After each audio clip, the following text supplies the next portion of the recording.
आखलालाय बिदि नंथारामोनहाय नाथाय मानो बिदि जाखोथाय बियो नोंगौ खोबसो मोजां मानसियानो लाजाखाया सल्थ्रासो सैथारलासो आङो थांलाबा आं बिसोरनि बायदियाव खामानि मावनो बालाखो बासोबायसो आंहा हामालै हामाय सिमोनारियाथ' बिदि नंथारामोन माथो जानला मोनला मानो बिदि बुङो नोंलाय जों उन्दैनिफ्रायनो मोनबोखानाय जोबोद मोजां मोननाय बिनि आखला मोजां मानसिनि आखलानो बिदि जायो नामा सोरबा मानो एसेबां गाज्रि मानसिखौबो एसेबां बाख्नायबाय थादों नोंलाय जोंसो नुदों जोंसो मिथिगौहाय ओजोंनि थांनाय ओजोंनि फैनाय नोजोर होबाय थायो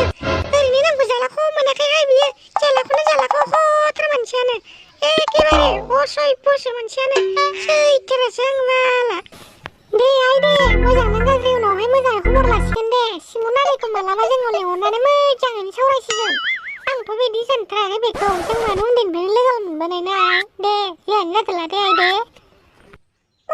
माथो आंखौ जालाखौ हाबासो लानो होनबाय मा बुंनाय जादों बेलाय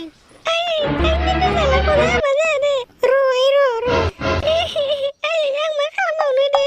सिन्था खालामनो नाङा दे आइ नोङो आंखौ लेंहरनि फिसाजो मोनलांनाय बायदि मोनलांगोन पसंद आई तो लाइक मारो यार मुझे नहीं पता मुझे 2 मिलियन लाइक्स चाहिए कैसे ना कैसे करके मुझे चाहिए इतना झिला मैं कभी नहीं होऊंगा अपनी पूरी जिंदगी में जितना इसमें झिला मुझे चाहिए ही चाहिए तो लाइक मारो और अगर तुम लोग नए हो तो सब्सक्राइब करो वो जो लाल वाला बटन है उस पर फूट फेंक के मारो या फिर मोमबत्ती मुझे नहीं पता बस क्लिक हो जाना चाहिए अब मैं भी जा रहा हूं मुझे पैसों के पीछे भागना है बाय।